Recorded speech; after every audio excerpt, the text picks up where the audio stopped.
After a black man was shot dead by police, officers used tear gas to try to break up the violent demonstrations while people hurled bottles and bricks at police. At least 12 officers hurt, squad cars destroyed, trucks looted, things set on fire. The interstate was shut down, and some in the black community tying it all into a string of deaths of black people at the hands of police. How to heal an America divided. This is Outnumbered. I'm Harris Faulkner. Here today, host of Kennedy on Fox Business, Kennedy. Democratic strategist Julie Roginski, former National Security Council member under Presidents both Bush and Obama, Jillian Turner. And today's #OneLuckyGuy, Iraq and Afghanistan war veteran, Pete Hegseth. He is outnumbered. Good to have you. Thanks for having me. As you heard from what I first opened up the show with, we have a lot of hard news to get to. Yep. Let's get to it. Let's get to it. The city of Charlotte is on edge. City leaders are pleading for calm after violent protests broke out overnight, all tipped off by the shooting of a black man by a black police officer. The family of 43-year-old Keith Lamont Scott says he was not armed, but police say he was armed and refused their commands to drop his weapon. What's happening in Charlotte comes on the heels of another controversial police shooting that happened last Friday. In Oklahoma, outrage at the killing of 40-year-old Terrence Crutcher by a female police officer who says she thought he was reaching for his pocket as if he were carrying a weapon and refused to follow her commands. It turns out Crutcher was not armed. Jonathan Steering, live with the news in Charlotte. Jonathan?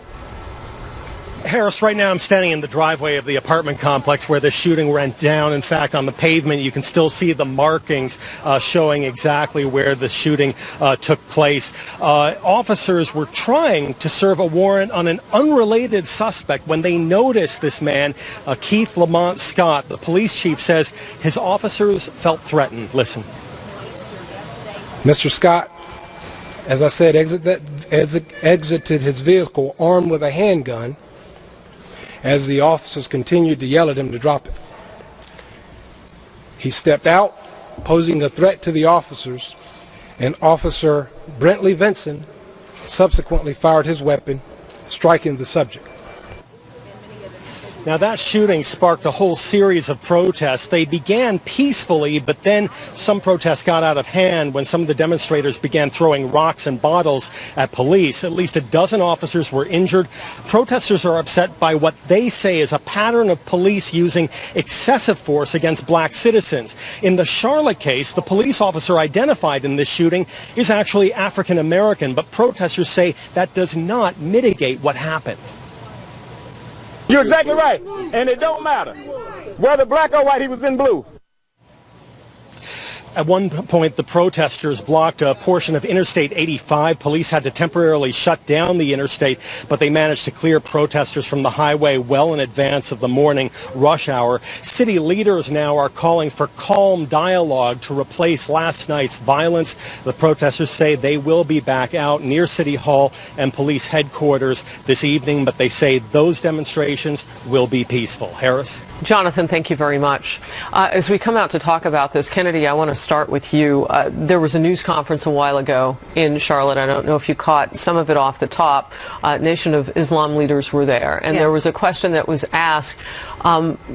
At least when you looked at black media, is there a divide now in the black community, and what do we do about that? Because this police officer was African American. Yeah, but that's what brings up one of the most interesting divisions, and it's what we saw the police chief in Dallas talk about. Instead of taking to the streets, come to the department, and there are a lot of black cops in this country, and when they are involved in shootings like this, there is a divide, and they are placed in a completely different section. It's no longer, people of the same color in the same community reaching out, trying to do a better job of policing perhaps neighborhoods they grew up in. Now, if you are a cop and you are involved in one of these shootings, to people who are extremely vocal, like some of those people at the press conference, then you are now part of the blue squad. Right. It's the blue now.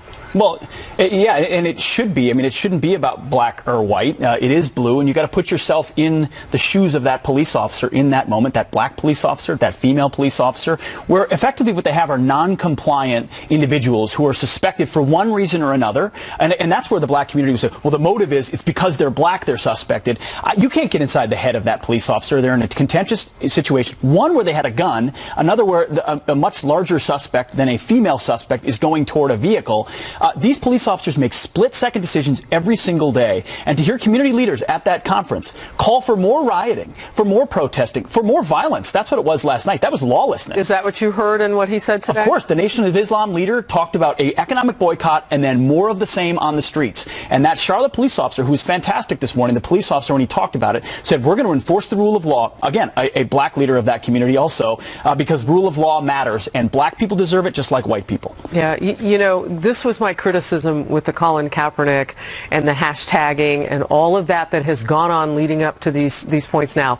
The real issues, Jillian, are not being dealt with. If there are questions about certain police officers and how they deal with things, are we focusing on getting unity together, or are we just hashtagging ourselves? I mean, that's the key, and I don't want to sound like a Care Bear here, but unity is the key. And what happens in the wake of these kinds of incidents is that the focus is now not on what actually took place, but on looting and on lawlessness in the streets of these small towns, on cars being stolen. I mean, it really, people have to, at a certain point, hear the community leaders stand up and say that violence and looting and going out into the streets is not the answer, and that's going to undermine all of your objectives when it comes to trying to bring about racial inequality if you're the Black Lives Matter movement. Okay, so the black president that we have right now has waded into some of these issues along the way. What should President Obama do now, Julie? Well, first of all, he should echo exactly what Jillian said, which is no matter how outraged you may be about this, violence is not the answer, looting is not the answer, violent protest is certainly not the answer. But I have to say, I find it interesting in some quarters that people are more outraged about Colin Kaepernick taking the knee than they are about an unarmed black man being shot in Tulsa. No, we're outraged about false narratives. But wait a second. I don't know that this narrative is false. You're suggesting the narrative. Truth hasn't mattered. The hands weren't up. And those types of things actually should matter, and the narrative takes over. And in some instances, they were borne out to be right. So the point here is that we need to all wait and see what happens. I do have to say we don't know what happened in Tulsa. Tulsa, to me, is a lot more complicated. It was an unarmed black man. This police officer clearly felt that she wasn't... The female felt that she was in danger. She felt he was reaching for something. It turned out he wasn't reaching for a gun. Put yourself in your shoes. Hold on. You can't let that go. If this guy's walking... If she's telling him to stop, and this is a big dude, black or white, big dude, walking back to his car, and she's saying stop, and he's walking back and then reaching... No, there's videotape. I've watched it. I have a quick question about that.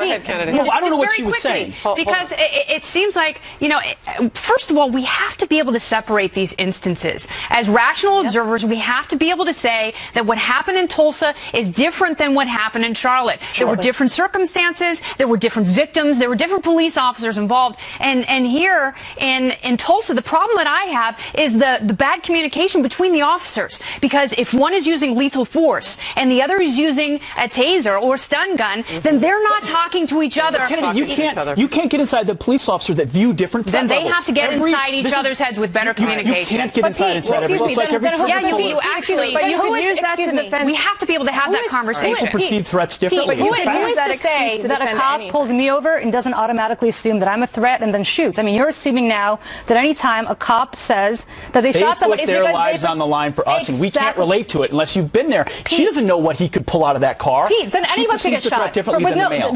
Any of us can get shot with absolutely no compunction, because what you're suggesting is if the officer goes and says... to that issue, statistically, more whites are shot and killed by police officers. If a cop is telling you to stop, then blacks are. If a cop's telling you to stop, stop. And if you don't stop and you reach into your window, that's a problem. That's the cop's assertion. Well, that's a pretty fair assertion in my mind. Well, then, but okay. think that police officers are trained to communicate with one another if they're using lethal force? Of course they are. I just think about, as a platoon leader who's been in Iraq and seen guys make difficult decisions, people perceive threats differently. You can't get inside everyone's head in the immediate moment. She pulls a gun, he pulls a taser. Then no Robert, to put a button on this, because you bring this up, we know that we have a lot of members of our military coming back, some of them choosing to serve in different police departments. Perhaps some of that tactical strategy and that information that you're sharing will be something that will be needed in our police departments. Of course, everybody, we can do better. Not just to fight terrorism, but to do exactly what Kennedy is doing, and that is to make sure that when you're watching your six, you're also watching your neighbor in front of you and knowing what everybody else is doing. We don't know what happened in these instances. All right, very good. Wait for the evidence. And for the record, I'm always watching your six. This is a Fox News alert. We're getting new information on the man accused of planting bombs around New York and New Jersey. Federal authorities filing terrorism charges against Ahmad Khan Rahami. The criminal complaint says he raged in a journal about what he viewed as American attacks on Muslims. It says he also looked for guidance from people like radical jihadist cleric Anwar al-Awlaki, who was killed in a drone strike in Yemen in 2011, and Osama bin Laden. Rahami's arrest also marks 4 attacks carried out since last December by American citizens who spent time in Afghanistan, Pakistan, or Saudi Arabia. Rahami visited Afghanistan and Pakistan several times. The Orlando nightclub shooter went to Saudi Arabia, as did the Philadelphia police attacker and the San Bernardino killer. So obviously, Pete, this is something that all of these terrorists have in common. So what can law enforcement do? What can the FBI do better to figure out the motivations and possible radicalization? What can they do to get to the heart of radicalization before these events take place? First of all, I think all of these underscore how overwhelmed our intelligence agencies truly are by the volume of information, the volume of travel, and the volume of the threat. Just because someone goes to Saudi Arabia, which could be part of a Hajj or something, and they come back, doesn't mean they're going to be a terrorist. But if you make multiple trips to places like Quetta in Pakistan or Afghanistan, that ought to put you on somebody's radar screen. What if you're from there? Well, sure. I mean, if you're from there, but we don't always know exactly where they go once they get there. That's the problem if you're from there. I would say what I've heard from a lot of FBI agents and others and people that I talk to is, listen, it sounds like a talking point, but it's not. Political correctness ties the hands of so many law enforcement officials who feel like they can't raise red flags because they might be accused of being Islamophobic or anti-Muslim. Well, citizens feel that way too. Of course, citizens feel the same way. That's what needs to be stripped away if we're at war. Let's say hypothetically that this terrorist father called the FBI and said, you know, my son is up to no good. He stabbed my other son and he hit my wife. Yeah, it says that hypothetically the FBI said, if this hypothetical were to be the case. But, we should tell our audience that all of that is all of that true. Is not hypothetical. That actually all is and true. It's not funny. Right. We're all laughing because it's not hypothetical. But what makes no sense to me is not that the FBI didn't do their due diligence, investigated, and said that he's not a suspect. But to your point, Pete, we are overwhelmed. There are so many people who travel this way. There are so many people who go back to their homeland. He's from Afghanistan. He was a 7-year-old immigrant who came here from Afghanistan. His father had fought on the side of the Mujahideen, which had trained a lot of terrorists, but in fact was on our side back when the Mujahideen was in existence in the 70s and 80s. And so what do you do with somebody like that? He's an American citizen. There's due process here. What exactly could have been done? Even if you profiled him, what could you have done? It looks like the FBI investigated. They found nothing. And to me, the question is, you're not radicalized until you're radicalized. You're not a terrorist until you commit a terror act. Well, this is a legitimate question. I would got some new information because I just to kind of complete what you're saying, he was radicalized to the point where people were noticing it when he was coming home. So you are radicalized when you are. The question is, when do you take action? So there is a news conference going on right now. The FBI is distributing the following poster. Can we pop it up? I'm hoping we've got it together. They are seeking information on 2 individuals spotted on surveillance camera recordings along one of the streets where that unexploded device was here in Chelsea, the Chelsea neighborhood of Manhattan.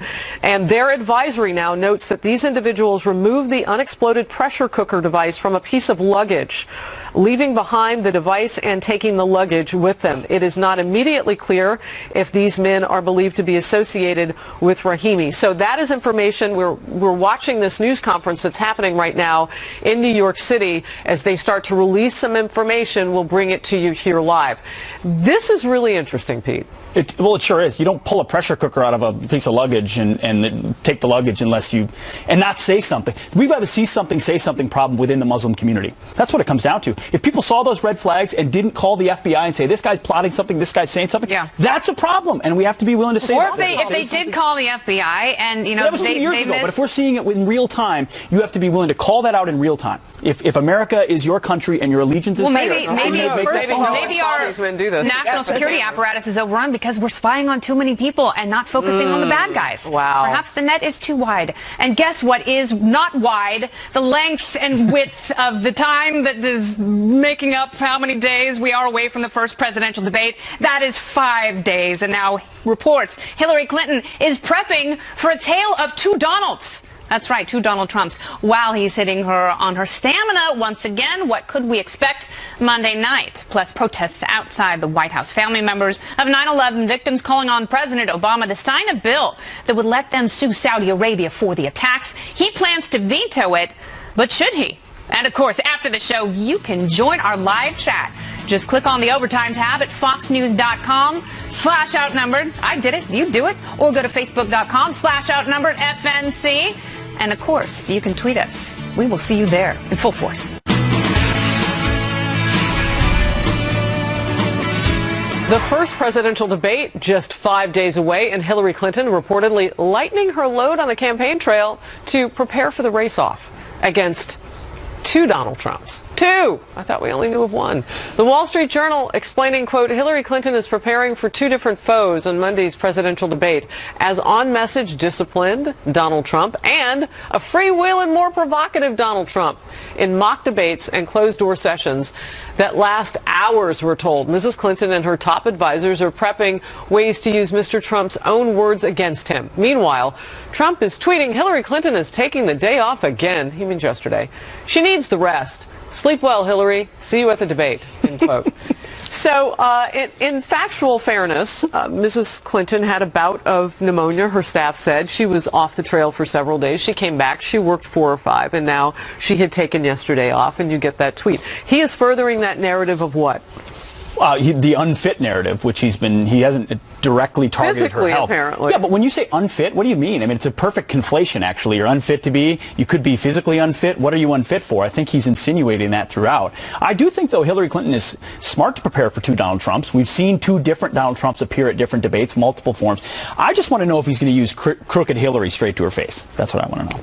It'll be interesting Trumps. to see. Have we seen as much of the second as we did the former in recent days? Is he more on message, more disciplined? I think he's far more on message since he hired his new team. And, you know, I think the results in his speeches show that. And we've talked about this on the couch. I think the teleprompter speeches are a little bit more boring, but they seem to be helping him in the polls. She's not doing herself any favors. And, you know, I think it will take her a Herculean feat in order to overcome the health questions that have been buried in people's minds. Even now. Yeah, as people sit at home and they wonder, like, maybe something really is wrong with her. And I've heard that conversation from Hillary supporters. I've heard that from Democrats who still plan on voting for her, but the seeds of doubt have been planted. Yeah. So we've heard from Hillary's own mouth that, you know, Donald Trump, as she describes him, is a man who can be, you know, taunted with a tweet. I'm paraphrasing her now. So does she concentrate so much on the provocative Donald and not enough on what Kennedy said, the one that we've seen most of lately? Well, let me say right now, 5 days before the debate, Donald Trump will have been declared the winner of this debate on Monday, because all he needs to do is not fall down on his face, and the media will say, look at Donald Trump,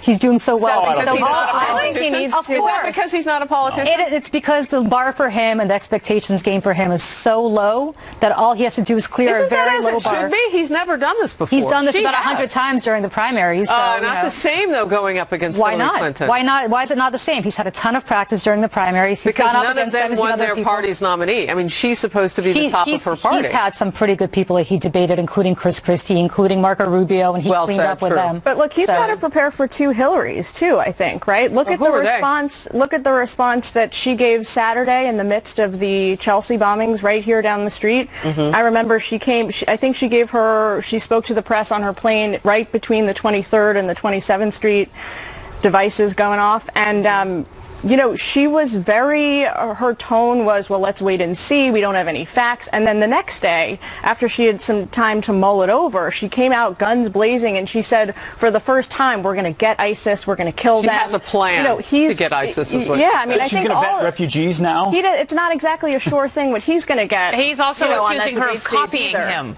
on tone and even some of the visuals as she now puts her Hill Force One behind her. That remains to be seen. I still think that the race has plenty of pendulum swings left in it, and I think the debates are going to be critical. We'll find out Monday how worried they are, how on the offensive she goes, or whether she keeps playing four corners offense and trying to delay. Jillian's point is a home run with Doug Schoen, one of our Fox News contributor, who worked in the White House with her husband for 6 years and knows the Clintons very well. He said that switch that you saw and her response to the bombings here in New York was indicative of the fact that she is looking at the message that's first out by Donald Trump and making a shift in his opinion. All right, we'll move on. Be sure to tune in to Hannity tonight. I always do.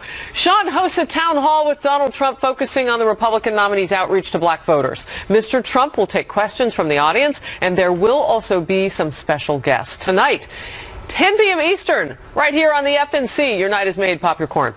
Many Democrats predicted Donald Trump would be taken down by this point in the election cycle. Now a new poll shows Hillary Clinton is slipping in some key battleground states, as the race tightens. In her campaign strategy, is it working or falling short? Plus, new allegations of pay to play after a report found Clinton gave State Department appointments to nearly 200 political donors. More next.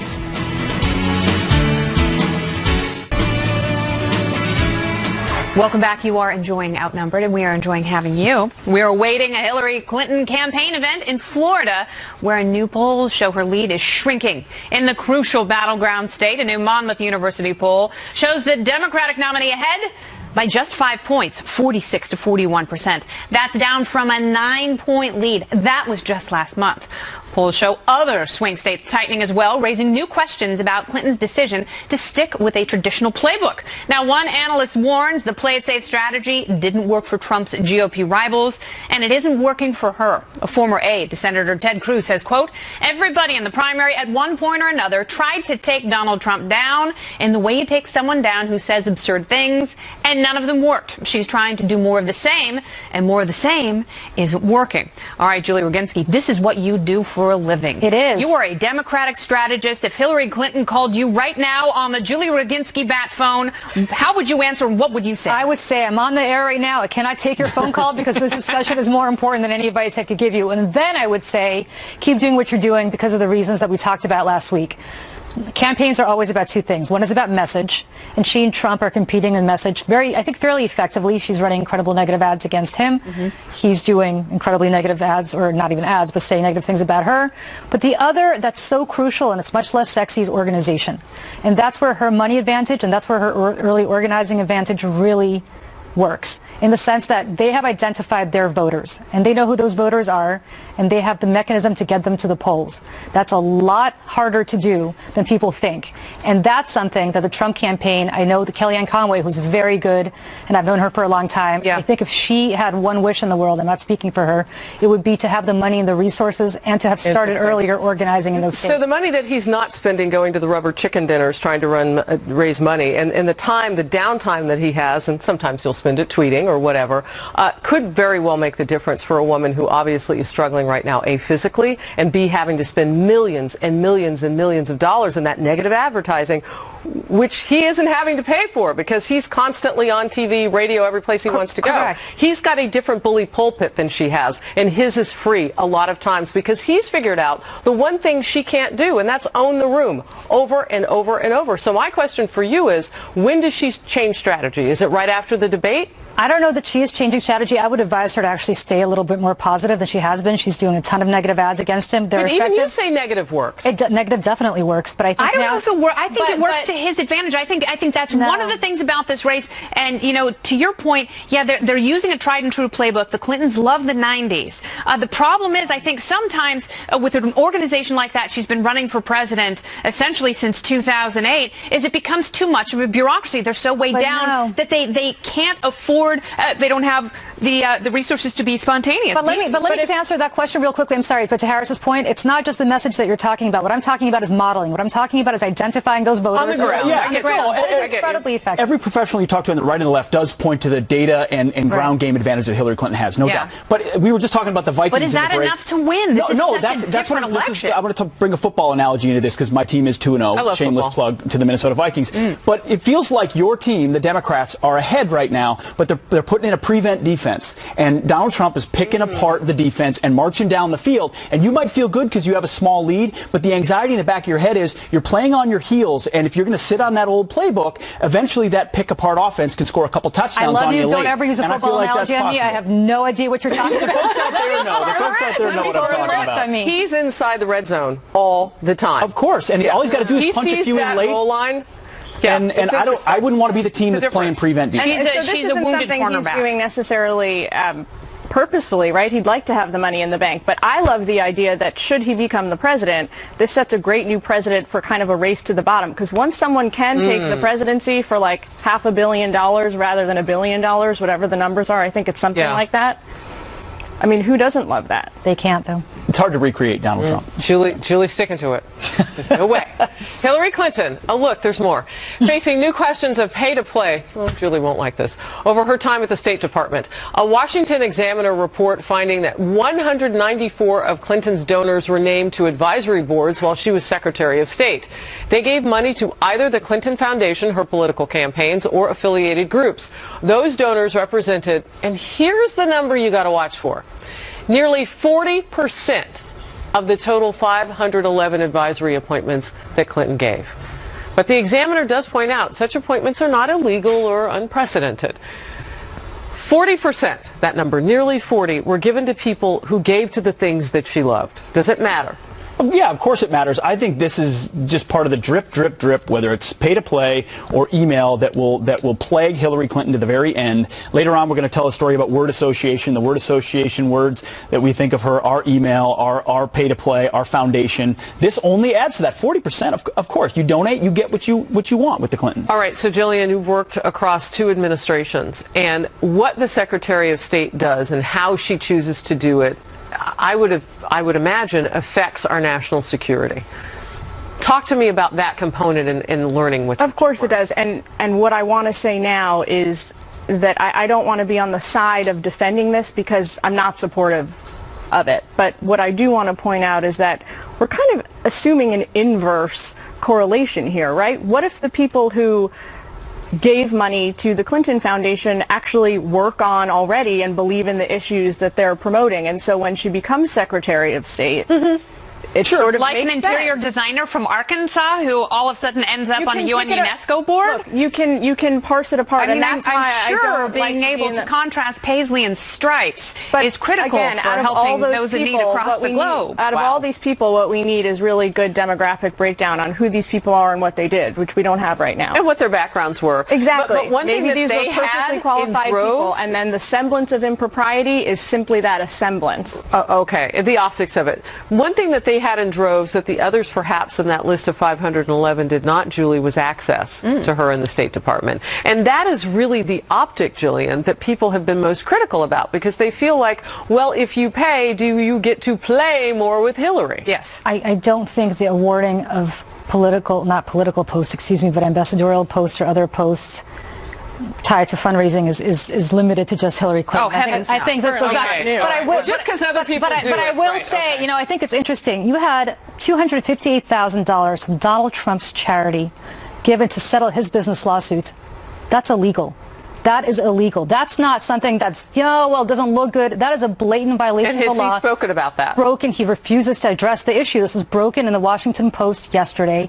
And the reality is that is a violation of the law. You have a congresswoman from Florida who just got indicted for the same thing. And the question to me is, That's a violation of the law. What we're talking about here is a practice that none of us may support, but it happens consistently across administrations, and let's not say it's limited to... Can I just say something very quickly to that? I mean, you're absolutely right, and I think, he's just not as skilled of a liar as the Clintons are. You just won't address it. And, with this stuff, you guys are right. I mean, it happens with other administrations. It happens in both parties. It happens all the time. It's not that it happens. That's the way everything works. Yeah, that is the way everything works, but it doesn't make it okay. But I guess the difference with Donald Trump, I guess the hope was when he started his candidacy, like finally you would have a candidate whose campaign was not bought and paid for by rich people seeking access. But it's not. But it is. That revelation is not that it was bought and paid for seeking access. It's that he's a businessman who's done things that are illegal. That businessmen do. No, that's how people look at it. Businessmen do not do that. No, in the minds of voters. I'm not saying it's okay. In the minds of voters, they look at what Hillary Clinton did and said, more corruption. They look at Donald Trump and say, businessman. He's not taking money from donors. You're saying now all of a sudden Donald Trump is not taking money from big pocket donors? Of course he is. So let's not pretend. Let's not pretend that he's. Oh, come on. Let's not pretend that the Mercers are not funding, who are huge Republican donors, are not funding his campaign, expecting something in return. In fact, he's already paying for their vendor services. We're going to move on. Protesters marching outside the White House demanding President Obama sign a bill that would allow families of 9/11 victims to sue Saudi Arabia over the attacks. The White House says that will not happen, and those families are not happy. The president looks like he's going to veto this bill, and Friday he has to veto, and if he does, he'll show that he's with the Saudis instead of the 9/11 families and the American people.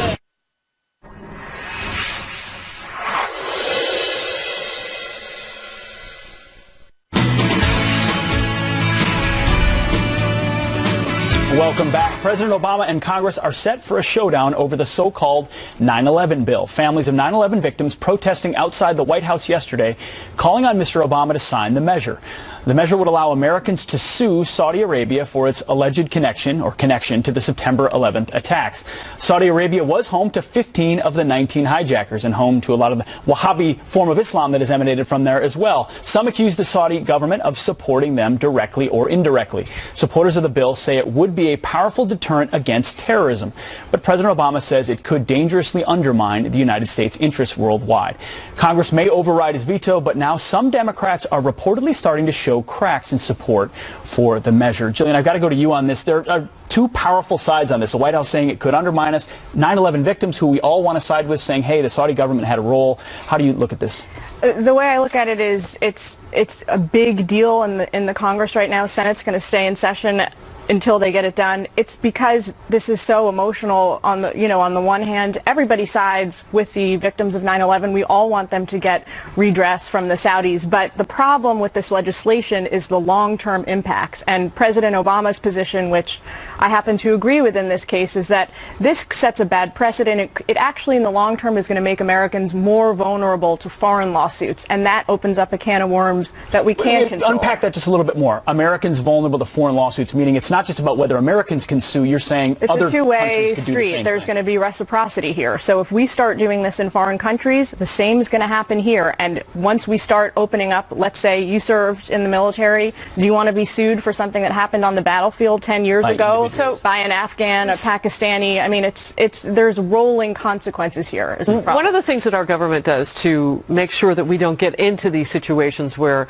people are able to sue companies and countries and so on and so forth because of what happens militarily is that when we hit a village, and we know this dating all the way back to Vietnam, there is remuneration that happens right there instantly. We may rebuild, we may compensate families. We know that this happens. You know, you've served. Yep. Okay, so that prevents some of that blowback, if you will, legally from those families who may have gotten droned accidentally or whatever might have happened. The problem with this, though, I think that gets really complicated is we were hit in an unprecedented fashion. This isn't like there was some mistake that was made and we can go into a village and try to do a make good, which there never is for life. But you're absolutely right. And the intent behind that is so clear. And, you know, I look at these families and I look at Saudi Arabia, and I think that we should be so dubious of the Kingdom of Saudi Arabia. And they certainly don't have our best interests in mind. And, you know, what more are we going to put these families through as a country? And to appear like we're not supporting them. And I do think there's something vastly different between actors on a battlefield and a country, and there are people there who have been shielded from real examination by these administrations and this government for whatever reason, and it is unacceptable. Who draws that line? But let me try to actually second what Kennedy said. I think before we talk about any lawsuits, the government needs to be very clear as to what Saudi Arabia's involvement was. We still do not know.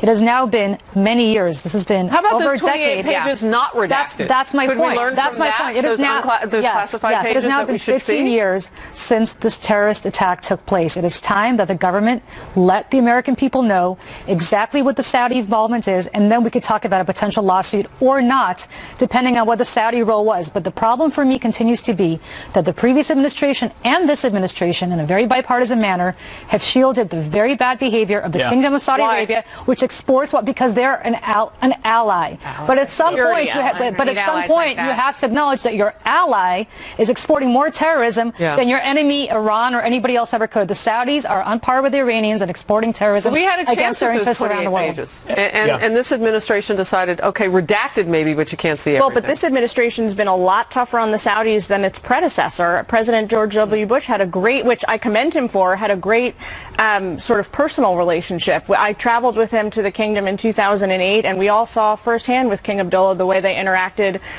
That was a real sort of partnership we had then. Today, I think President Obama is really chafing under the kind of legacy of that, and he's trying to. He's also emboldened Iran in the process. Julie, I do like it when I agree with you. Thank so I you. appreciate Excellent. your exhortation on Saudi Arabia. Outstanding. Well, we move on to an eye-opening new survey. It finds Americans associate words like email and lie with Hillary Clinton, but words like speech and president with Donald Trump. What these clues reveal about how Americans really view the two candidates. That's next.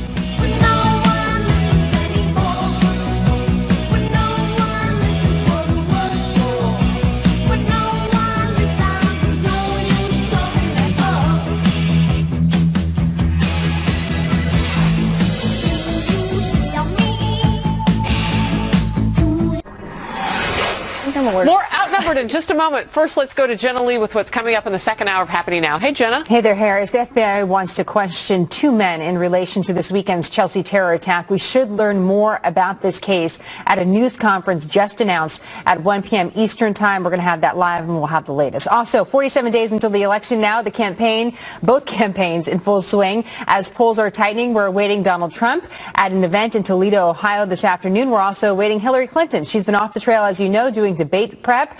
We're expecting her in Orlando, Florida. We've had some breaking poll numbers, and we're going to talk about which party will also control the U.S. Senate. We don't want to forget about Congress as well.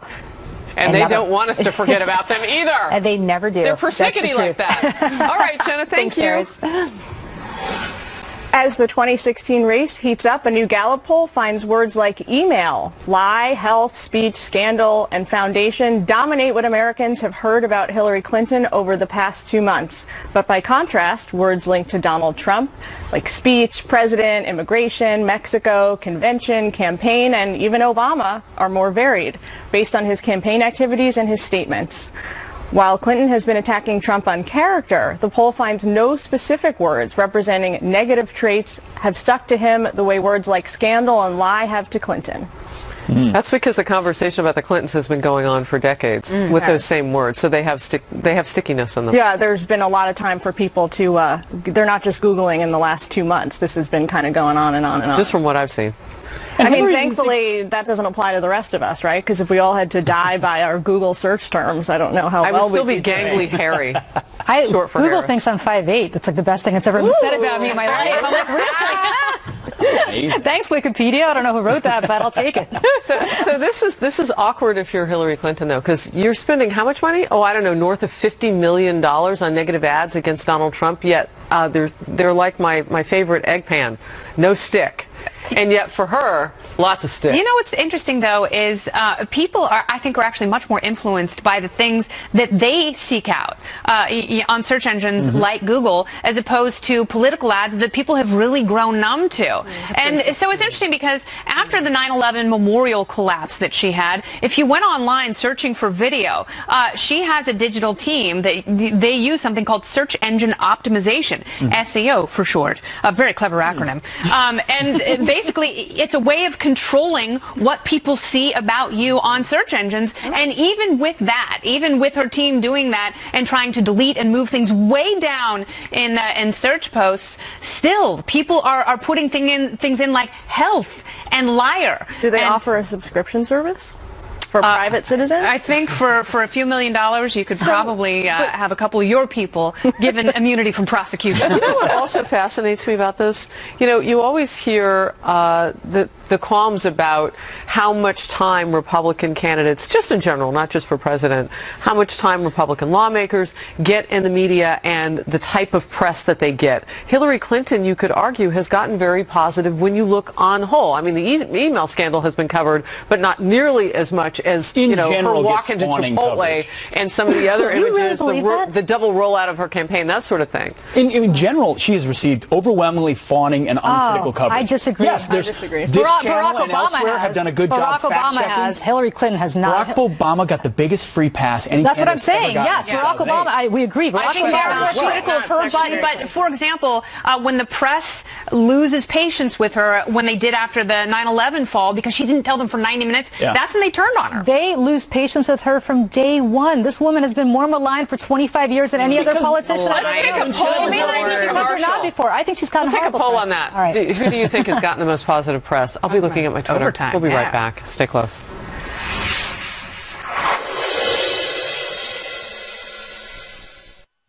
Thanks to Pete Hegseth for being here, and in my Outnumbered Insta poll, more positive press, Trump or Clinton? Right now, Clinton is leading by 64%, 36%. Oh, shocked. 94. Whoa.